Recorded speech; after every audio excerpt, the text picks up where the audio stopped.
We're live.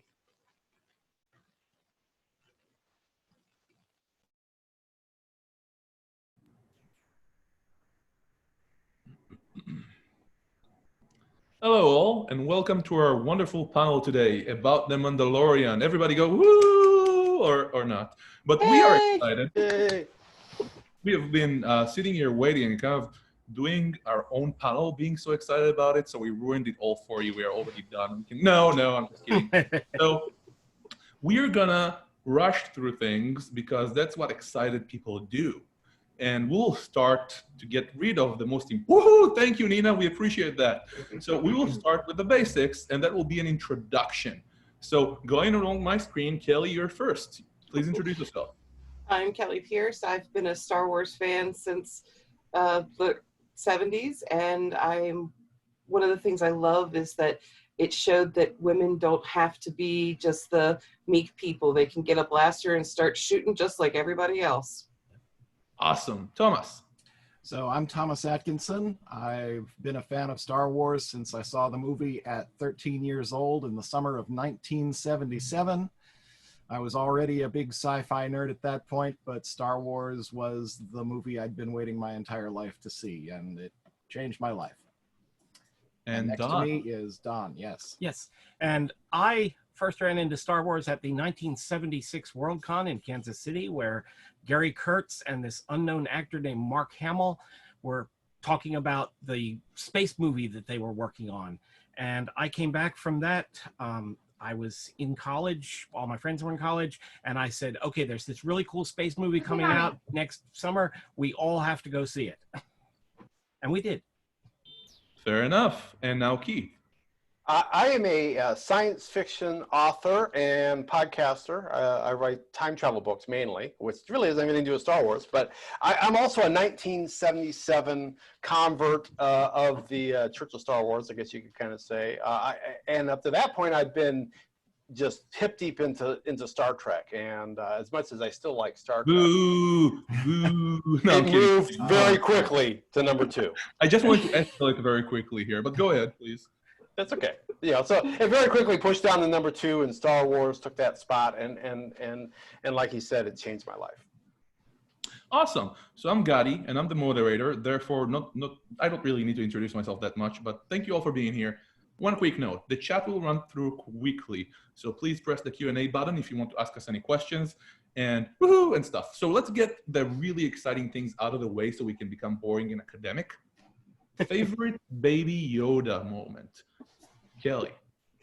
So my favorite Baby Yoda is definitely Yoda with its little cup of tea, watching the fight between the Mandalorian and the female protagonist of that show. It was wonderful. Just like, I'm going to sip my tea and just watch this. Not help, just watch.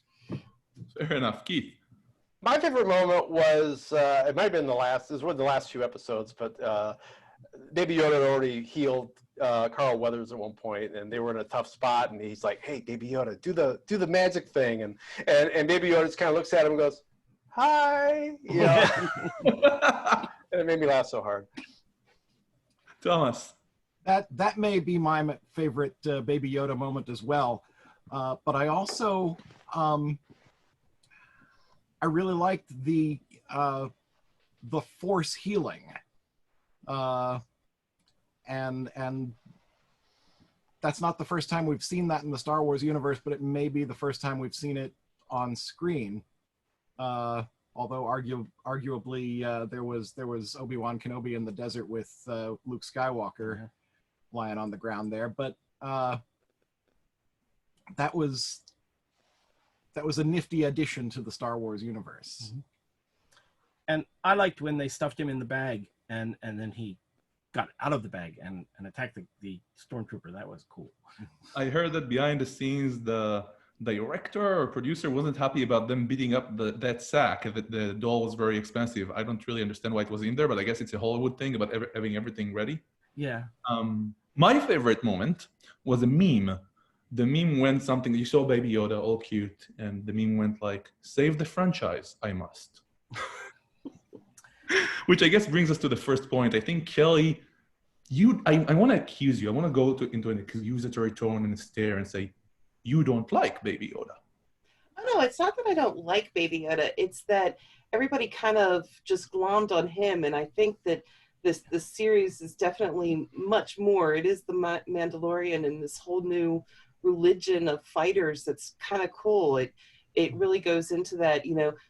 Boba Fett was an interesting person in the storylines, and then to hear that there's a whole great big thing of these people who believe in fighting as part of their religion, and the why the helmet never can come off and all that is just, I think it's more intriguing.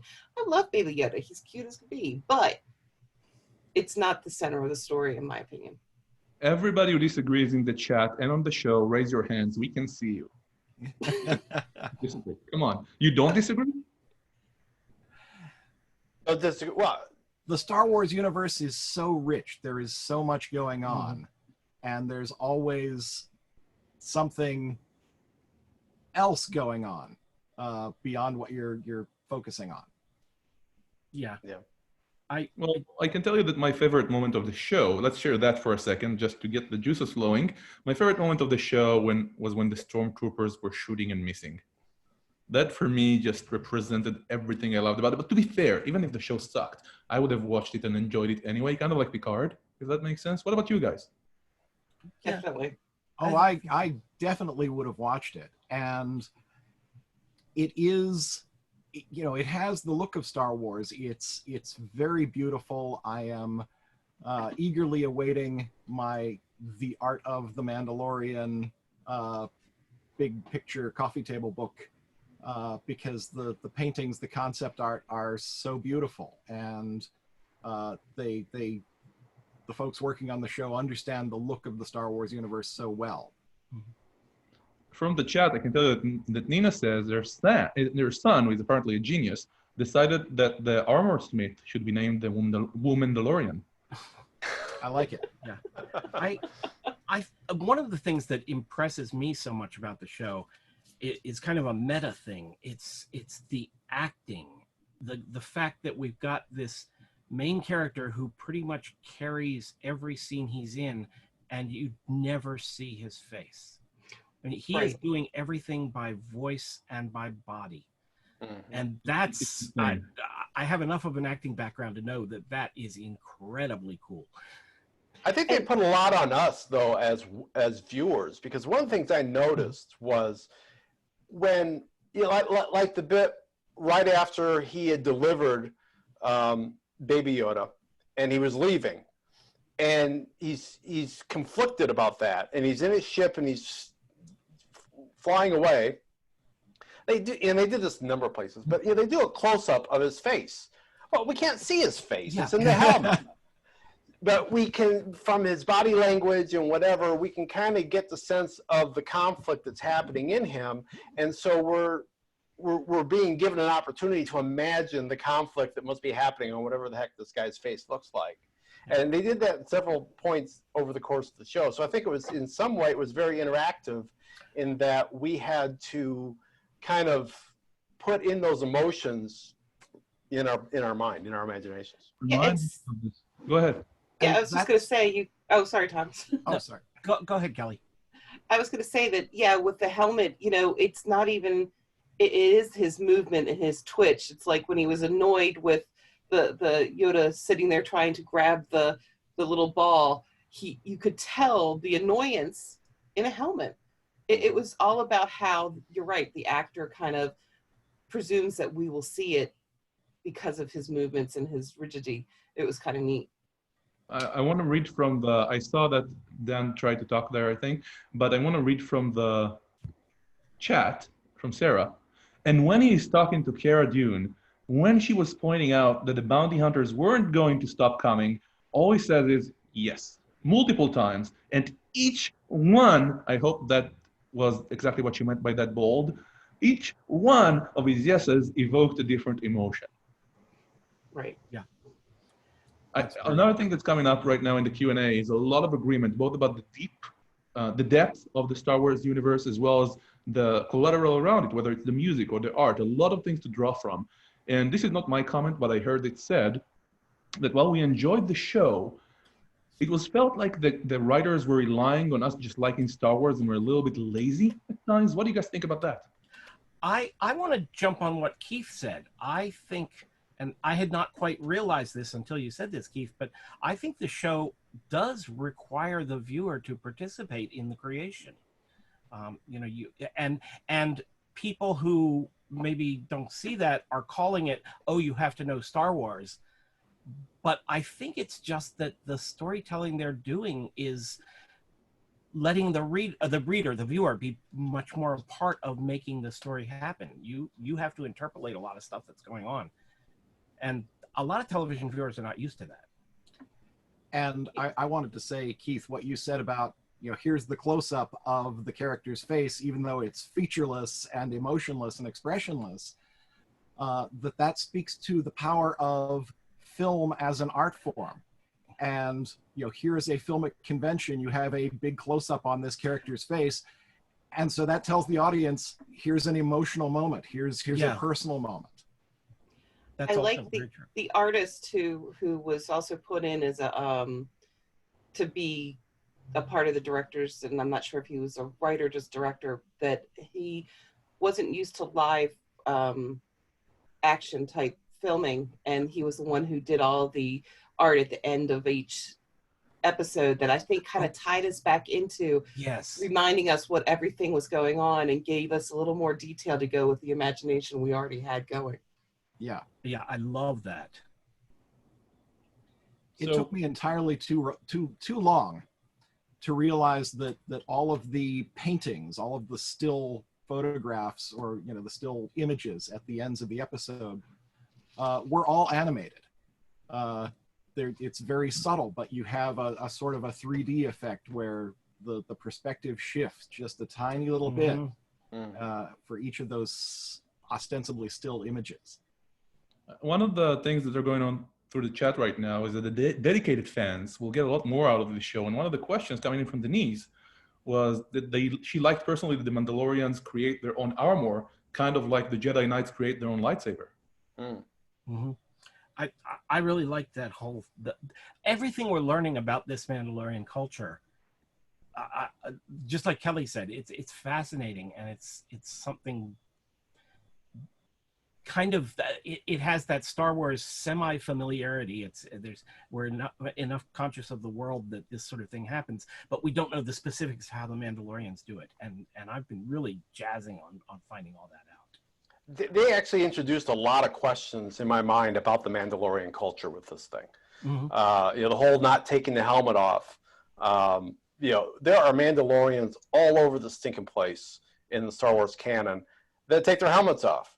You know, Jango Fett being number one of them. If you're, I'm in the middle of watching Star Wars Rebels right now. And there's one of there's a Mandalorian character that's one of the main characters, and then there's some other Mandalorian characters that are kind of flitting in and out, and they're all walking around with their helmets stuck under their arm, talking to people. And you know, I want to know how that all fits in. And maybe we're talking about different sects.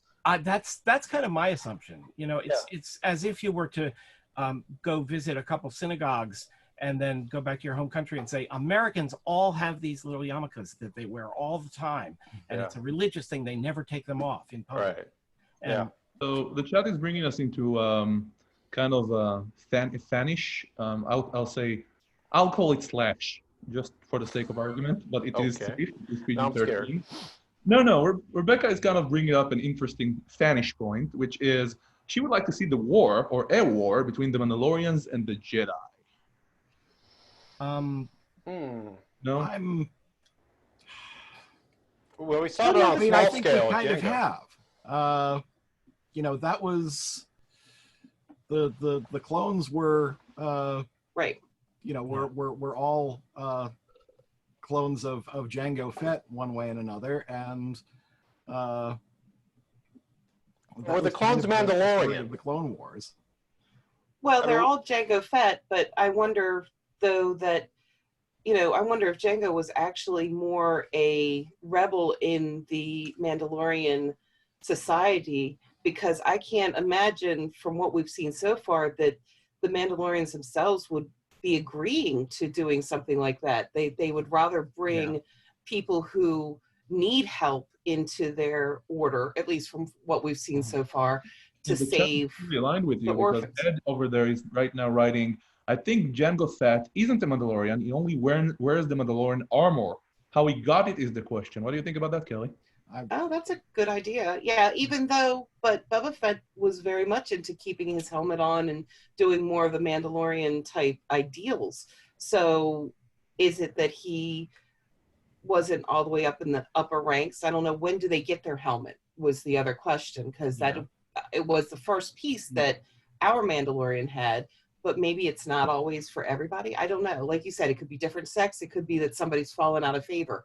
If you fall out of favor, do you lose your helmet? Which I would think. Going crazy, guys. This is really exciting. We have experts over there. And I can't mention everything that's said, but they mentioned Rebels, they mentioned Legends, they mentioned maybe the helmet is a result of the war and what's happened and the destruction of Mandalore. So let me just shift gears for a second, take a step back. Linda asked an interesting question. Is this show accessible for someone who doesn't follow all the backstories and everything going around, but rather only canon? Or just the movies, for example? Absolutely. I might even go out on a limb and say that you can watch this show never having seen any Star Wars at all before. I agree. Yeah. Because it does play with very familiar Western movie genre tropes, and it's very well self-contained. If you do know the Star Wars universe, obviously you're going to get a lot more out of it, because they throw in wonderful little things and big things. I mean, the first thing that leaps to mind is the Jawas, which if you haven't seen Star Wars, you're not going to know what Jawas are, but they explain it well enough. And if you have seen Star Wars, then you'll be more familiar with that. But there are other things that pop up. Well, the container of Beskar steel, which was based on a throwaway gag in The Empire Strikes Back. It wasn't even a throwaway gag in The Empire Strikes Back. It was just a found object prop that the fans latched onto. And if you know about that, then you see that container and you say, oh, that's that thing. But there it is. Gunn, what about you? I think that's very true. Even something like the Baby Yoda character using the Force, I don't think you need to know what the Force is in order to understand that. It's just, okay, well, this baby waves his hand and things happen, and that's cool. It's kind of like how it was at the beginning of the first Star Wars movie. We didn't know what the Jedi were or the Force or anything like that, and I don't think you have to. You do get more out of it if you do, but I agree. So let's shift gears for a second and take it back to the beginning. We are all excited about the Mandalorian. The chat is excited about the Mandalorian. And I would like to ask the chat to do this as well. Briefly, whether in the past when you just got started or now, what got you excited or what are you excited about in the Star Wars universe? How did you get into this? I think I'll pick on Keith to start. Okay. Well, this was Star Wars A New Hope was unlike anything I'd ever seen before. I was kind of used to the smaller scale of the Star Trek episodes, because at that point all we had was original series. So I have this grand sweeping epic with these really interesting characters, some amazing technical effects, and it just put it all together in a way that just blew my mind. And there's been very few movies since that have had that effect on me. There's been one or two, but it was just so totally and utterly mind blowing that I was just like, I want more of that, and I want more of that every day. And I hear, but you told me earlier that you actually, I'm exaggerating, got beat up in school because you like Star Wars so much, or isn't that true, sir? Well, I didn't get beat up, but I did get a because I saw Star Wars. It was in the summer before I started high school, so I saw Star Wars, and then probably because it was in July, so it was probably like the next month I'm starting high school, and my head is full of Star Wars. And it was just such an overriding passion that my classmates, and they thought they were being, they were teasing me or whatever, and they actually nicknamed me Star Wars, which That's loved. awesome. I had no problem with that. But By the way, I would like to tell the audience that I make absolutely no fun out at any kind of school violence or belittling bullying. I apologize if that came out that way. But I did kind of play the trick on Thomas because you stole his point earlier. So I'm going to see how Thomas handles that right now. Thomas, why did you share your story? So I have told people for years that Star Wars changed my life, that I was a big sci-fi nerd at 13 when Star Wars came out, and saw the movie, and it was the movie that I had been waiting all of my short life up to that point to see. It was like nothing I had ever seen. It was like nothing anybody else had ever seen. And jumping ahead 22 years to episode 1, I was going to see episode 1, and I would tell people, okay, Star Wars in 1977 changed my life. I'm going to see this movie, and I know that it is not going to change my life. And all I want from this movie is another trip back to the Star Wars galaxy. And so I saw episode 1, and I got my trip back to the Star Wars galaxy, and I was very happy. And I think a lot of people went to episode 1 and wanted it to change their lives again, and were disappointed. Yeah, I agree. Agree. I feel like Star Trek: The Motion Picture has to be viewed in the same light. I've got a 30-year-old daughter, and I brought her up on. Let me explain. I got a 30-year-old daughter, and we've raised her on Star Wars and Star Trek, and she doesn't like Star Trek: The Motion Picture, and I can understand it. I remember being in the theater when it was out, and that there hadn't been any new Star Trek. I'd never seen first-run Star Trek. I'd only ever seen the original series in syndication. So, this was fresh Star Trek, and I loved it. Now, I can watch it now, and I can go, oh my God, we're like a half an hour flying around the spaceship. There are problems there. I get it. But at the same time, I can remember being there and that same thing that you're saying, Tom. I just want some time in that universe, even if it's not the best movie we could have gotten. It's some time then, and at that point, that was what we had. Done. So, all yours. Yes. Yeah. It's funny because I was in college when Star Wars came out. For me, the movie that did exactly what you guys are talking about was 2001: A Space Odyssey. That came out when I was, God, that's what, 10 years old or something like that. And that was the movie that I went all summer over and over again to see the same movie, with bothering anybody who would take me to the theater. My parents got to the point where they would just like drive up and drop me off and then come back 2 hours later and pick me up. But Star Wars was certainly something really cool. And I like how the universe developed. And I think the thing that got me really excited about The Mandalorian was that I really, really liked Star Wars Rebels. And there they had the Mandalorian character, and they got into some of the Mandalorian culture and stuff. And so when I found out that the new show was going to be centered on a Mandalorian, that was kind of what dragged me into it was, okay, yeah, I like this thing. I want to find out more. Yeah. So, it wasn't that it changed my life or anything. It's just that it's a fascinating universe. Kelly. So I feel like Star Wars was always in my life because I was a bit younger than the rest of you guys when it came out. And we all, what I remember more is how we all were playing and doing our role playing, because even as kids, we did our own fantasy stuff, and it was with the Star Wars characters and our little mini figures that we had and all of our toys and everything. And I just remember that was always a part of my life. I don't know how it necessarily became a part of it, but it was like, now girls can play with action figures. They don't have to always have Barbie. And I was collecting Hot Wheels and Matchbox cars, and we had spaceships and all this stuff that normal girls supposedly didn't have then. But I had a lot of friends who we mixed our genres and mixed everything up and would do the Star Wars stuff. And then as my brother, who's 10 years younger than me, grew up, he goes, "Oh, I remember when Star Wars came out." And I'm like, "You were 3 years old when the second movie came out. You couldn't remember anything."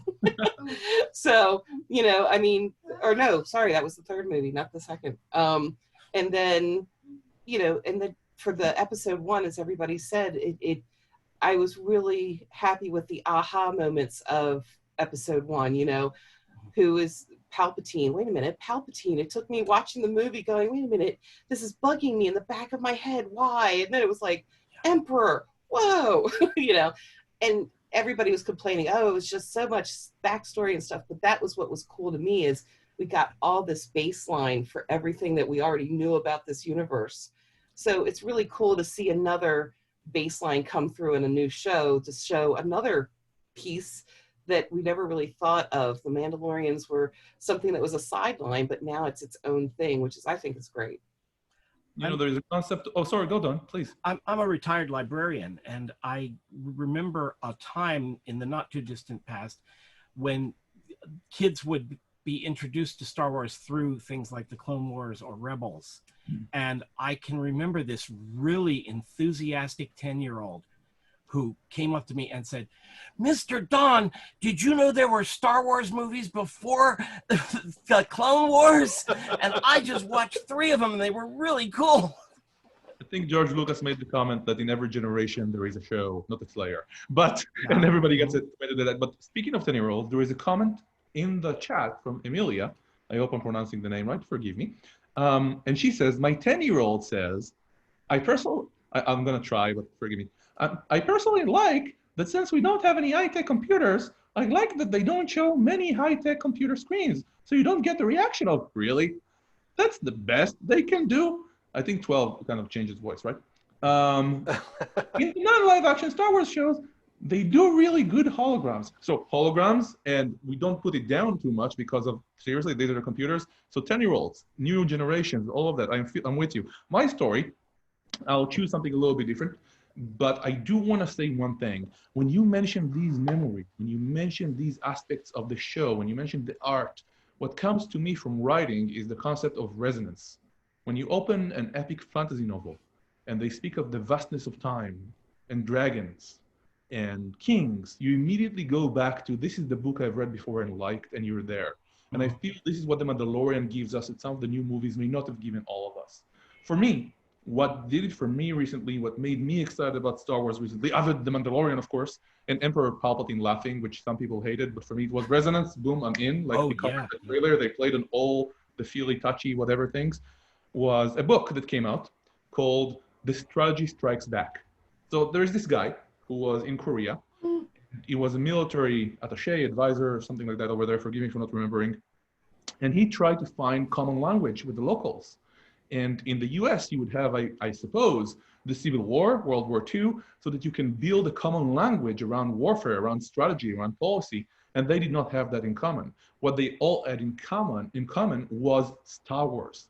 So we ended up collecting all these wonderful writers of policy and creating a book around strategy. Now, this is for policy geeks. You may not enjoy everything in it, but I will give you how it starts. There is, the first chapter is by Max Brooks, the guy who wrote World War Z. And it's a senator speaking before the new Senate.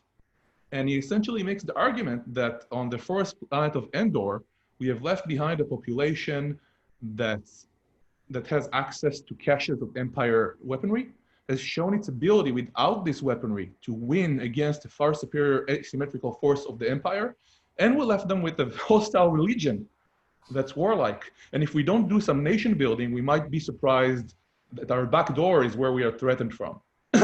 So that's my favorite thing lately that made me excited about Star Wars.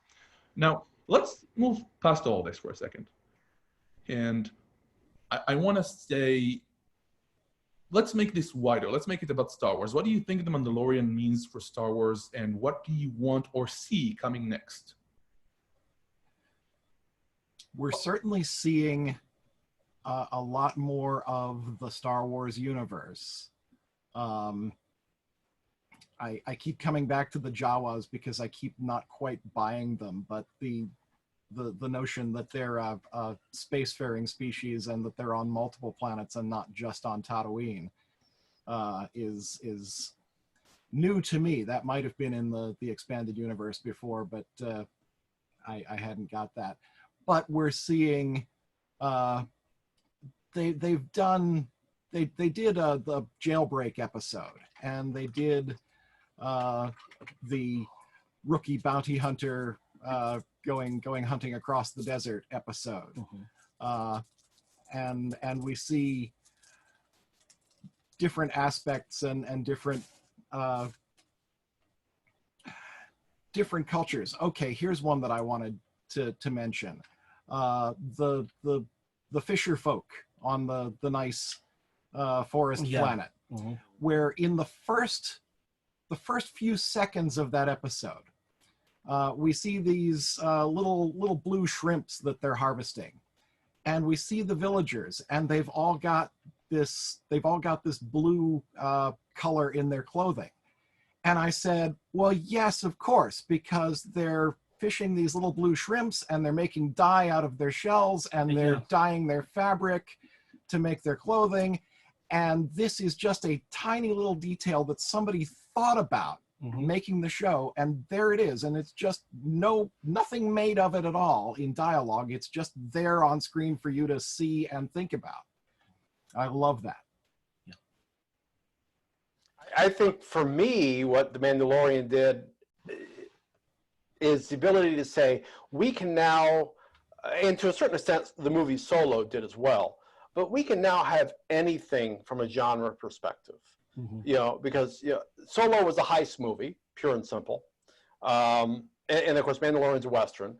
We could do a Godfather with Jabba the Hutt, you know, or a Goodfellas. You know, we know there's gangsters. They're kind of tangentially involved in Solo, but and in you know the main movies, but there's a lot you could do there. You could do a romance. You could do anything in this world. It's been developed so much. There's so much richness in there that you could have the big epic struggles like we've had with the main movies, but we could also have very personal stories that are just set in this world.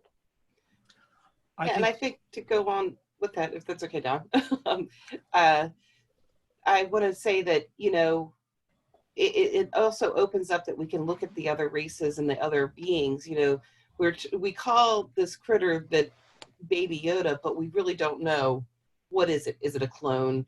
Is it that there was this race is out there and it's hidden somewhere? You know, we see in these other shows too that the Jedi are popping up here and there in mysterious places. So, you know, they can go these different routes, and I think that's pretty cool. And then to make it kind of a standalone, its own universe, you know, the Mandalorian could be its own universe and not have to run into the Han Solos and the Leias and the Lukes of the rest of it. They can be their own standalone place. And I think that's what's great. And we could probably go on with other spin-off shows of, you know, the rebuilding of the Jedi. You know, we really haven't gotten there. We've been hinting at it, you know. In Rebels, we have the one young man who's become more Jedi-like, and we've got other Jedis out there, but they're not really there. I don't know if anybody here does the role-playing games, but I used to be a big Star Wars role-playing person as well. And one of my characters, I took her from being a smuggler to actually being Force-sensitive and then possibly learning the Jedi way as well. So, you know, we could go into all that kind of stuff as well with this. We're so used to Star Wars stuff that focuses on basically on the Empire, its rise, its fall, and then the aftermath of that. And yeah, in the Mandalorian, there is some reference to the Empire, and you've got the stormtroopers running around and everything, but it's like it's more on the side, it's peripheral. And I really like that because most of the people in the world are not involved in the great events of whatever it is. You know, most people in World War II era were not fighting in World War II. You know, they were at home, or their village had been destroyed or whatever. And I kind of liked getting a look at the ordinary people, like Thomas, you were talking about the Fisher people and all like that. We're also going into a different point of view. I mean, the movies, if I'm not mistaken, is all from a robot's point of view. You know, every movie was based around the robots being kind of the storytellers. Now we've got a totally different way of doing that with the Mandalorian. He actually doesn't want anything to do with robots. He doesn't want them anywhere near him. Yeah. You know, we don't see them that often in it, which is kind of cool. We've got a new perspective, which is what I think works really well with this universe. A friend of ours talks about how Star Wars is about robots and the humans that hang around with them. And he's actually been very upset with the recent movies and to some degree with The Mandalorian, because they always, Solo introduced a cool robot who, spoilers, died. And Rogue One introduced a really cool robot who, spoilers, died. And The Mandalorian introduced a really cool robot who died twice. So, and then another really cool robot who died. Yeah. So, of course, at that point, I pointed out to this friend that the actual Star Wars stories of the main movies, like you were saying, Kelly, you know, as far as we know, that's just all R2-D2 making it up, and Right. some of that stuff probably never even happened. Because he wouldn't expand on anything, right? Yeah, exactly. So I would like to ask you guys, depending on how far you want to go, we have a question from Pavlina about favorite episode, and I would like to raise that and ask for favorite director, if you guys would like to go there. Director, wow. I know, I'm evil. favorite episode. Ooh. I'm so bad I forget names of stuff, so it's really hard for me to put that all out there on who the director it is and stuff. But I think that something that I saw in that pre-show about Mandalorian was how we have so many different people's characteristics are now in there as directors. We have the comedian who was there. We have the artist who's an anime artist who's like, how do you direct a live film? It's easy with anime, you know, and they really got it combined very nicely. So that's kind of where I would go. And I don't know that there's a favorite episode per se. I really did like the scene of him fighting the big creature and then getting kind of saved by the baby Yoda, you know? Yeah. I like I think it was the last episode. It wasn't the last episode, it was the next to last. The one where the nanny robot was IG-6, I think. Mm-hmm. Where that robot sacrificed itself to save them. Yeah. I thought that was that whole sequence. I mean, because it really tugged at your heartstrings, and like, here's this killer robot, and I'm feeling sorry that it's going to give itself up and sacrifice its robotic life so that the rest of the party can get away from that ambush. So, but I don't remember who directed it. I'm really bad about paying attention to who directs what. So Yeah. All are. Yeah, I should have done a little more review of the episodes, but off the top of my head, my favorite one might be the one with the fishing village, because I love stuff like that. It's just, you know, let's get away from the war, let's get away from the high technology, let's just see what life is like for a while. And I really love that character, that the woman a fighter that he teamed up with. I really like her. Enjoyed the episodes where she was in there. I feel that was another Western trope. You had that villager woman who the school marm. Yeah, who wanted the Mandalorian to settle down and maybe start a life with her, but he's the traveling man. He has to be off to the next episode. You know, guys, I'm sorry, Don, go ahead. I have a slightly different perspective on it. It's kind of like how I tend to answer when people ask me which of the movies is my favorite. Nobody asks in Flash Gordon Conquers the Martians what your favorite episode was, because nobody thinks of it as being separate episodes.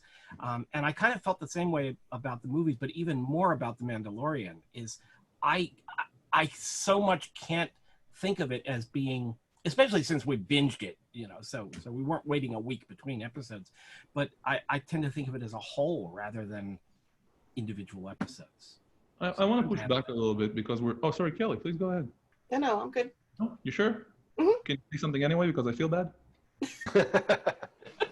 We'll get back to you in a second. So I feel like we all like the show so much. It's time to push back and be mean.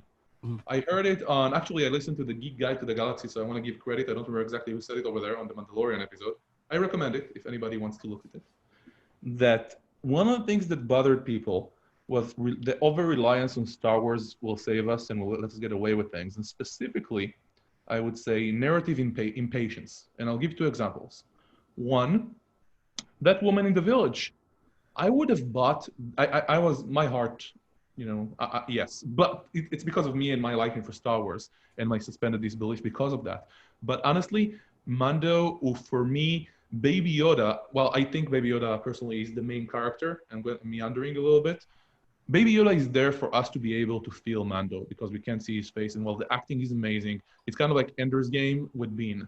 We can't hear in a movie, even though the movie wasn't that great, what Ender is thinking, so we have Bean.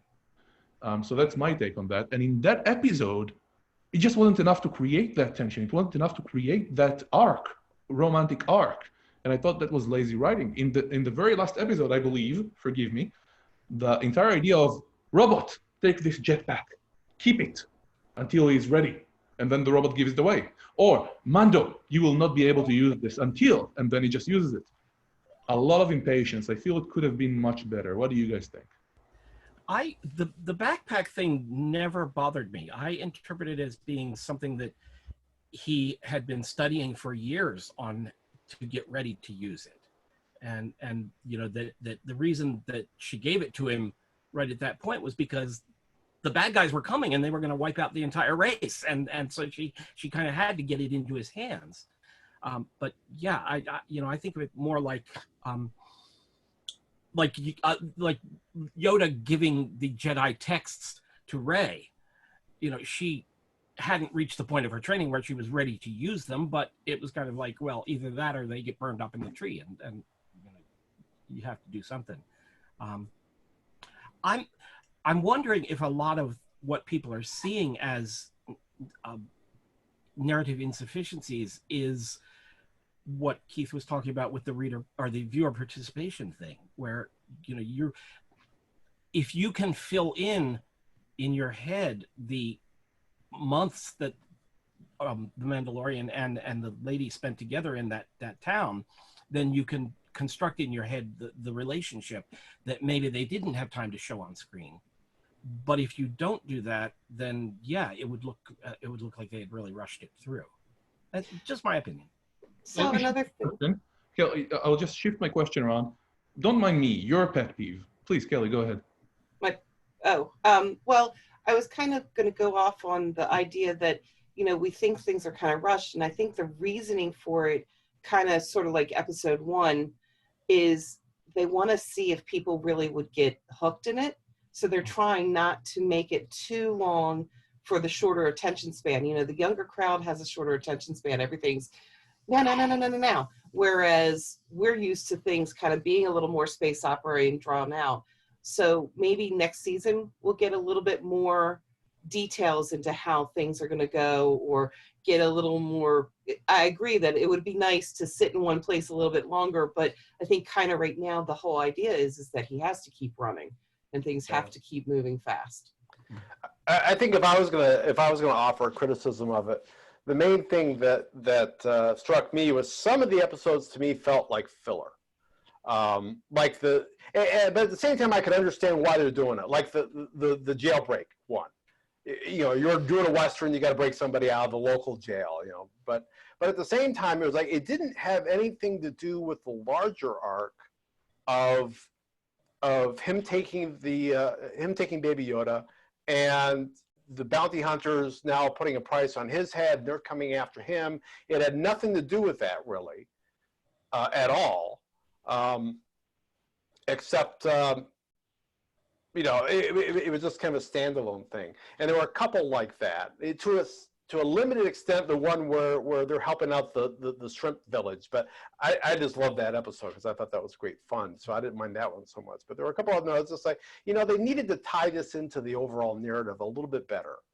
And they had a good opportunity because when one of his heist mates there, jailbreak mates, found Baby Yoda, you know, that would have been a perfect place to be like, ooh, that's the thing that they got the big bounty on. And you could tell that they were intrigued by Baby Yoda, but they didn't, you know, they weren't really trying to necessarily, they didn't really overtly say, hey, that's cash money sitting right there, you know, to make it part of the larger whole. The other thing I wanted to say about, you're talking about the relationship between the school marm and the Mandalorian. You know, there's that one scene where she gives him some food and she goes outside and he takes his helmet off to eat. And you're kind of seeing from behind him, and he's set his helmet off and he's like looking out a window and he's watching her with the kids. And the first time I saw it, I thought, what an idiot. She could turn around and look at him and the whole thing's blown. At that point, he's done being a Mandalorian. On subsequent viewings, I thought, I wonder if that was on purpose, that, you know, he felt that emotion and he was kind of like leaving it, you know, I can't take my helmet off to show you who I am, but I got to take my helmet off to eat. And if fate or chance or the force or whatever should cause you to happen to turn and look at me while I am eating, I won't be totally unhappy with that end result, even though it means I have to put the armor aside and I have to forge a new life. Well, and I think that taking the helmet off while doing something domestic like eating and just watching her care for the kids was kind of symbolic of his struggle. You know, was he going to take everything off and renounce his heritage and stay in the village, or was he going to put it back on and like that? So I think it worked on many different levels, which is one of the things I really like about the show, because it does happen on many different levels. Now, Gadi, you talked about being mean, and I'm going to be mean to a certain faction of the fans, because everybody loves The Mandalorian, and I love The Mandalorian. And there is a vocal faction of fans these days who are very upset about politics getting in their popular SF.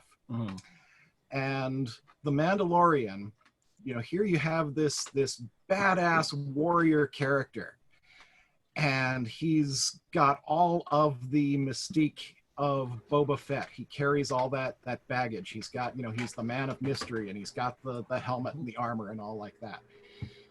And what is his moral center? Where does he find the you know, his raison d'etre? He's taking care of a baby.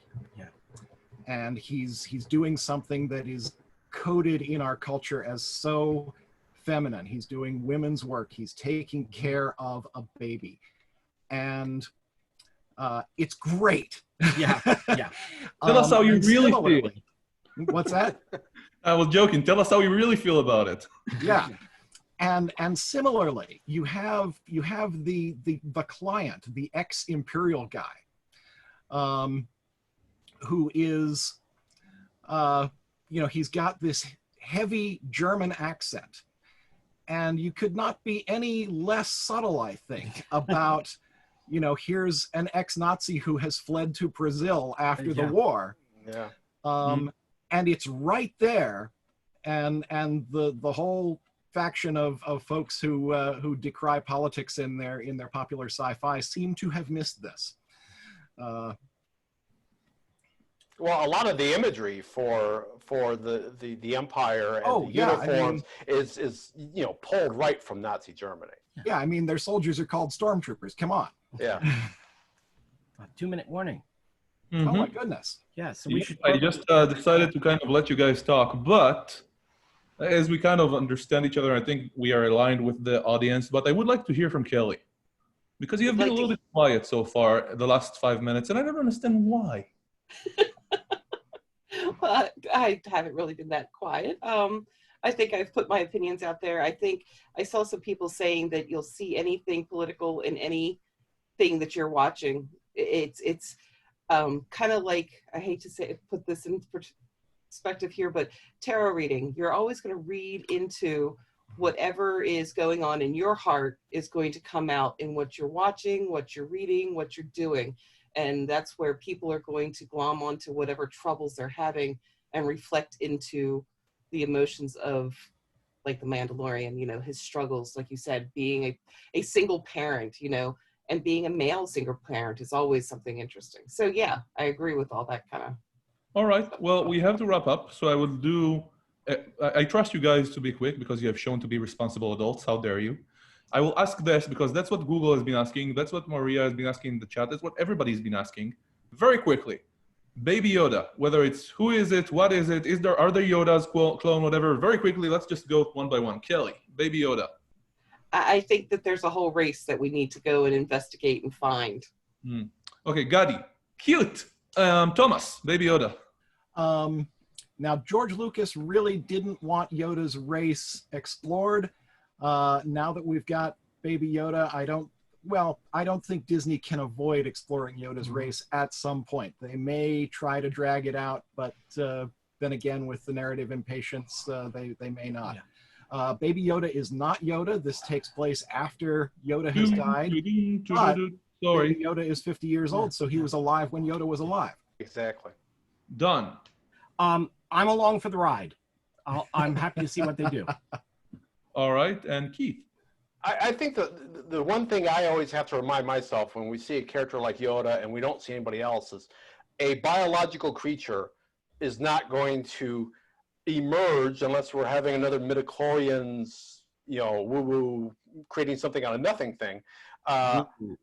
You know, Yoda had a mother and father. It might have been 2,000 years ago or 900 years ago, but there are other creatures in that race. And so I think that even though we like to call him Baby Yoda, it's a little more fun to say than the child. Yeah, he's not Yoda. The aging doesn't work out, and there's definitely got to be a race, you know, a planet of Yodas someplace, whatever we're going to call them. Fair enough. I appreciate you guys coming on. Kelly, Keith, Thomas, Don, truly appreciate it. Everybody in the chat, I felt like you're here with us because you are. This has been awesome. Awesome. Thank you very much, and let's wait for season 2. Bye all. Thank you. Okay, Bye-bye. Thank you. See you.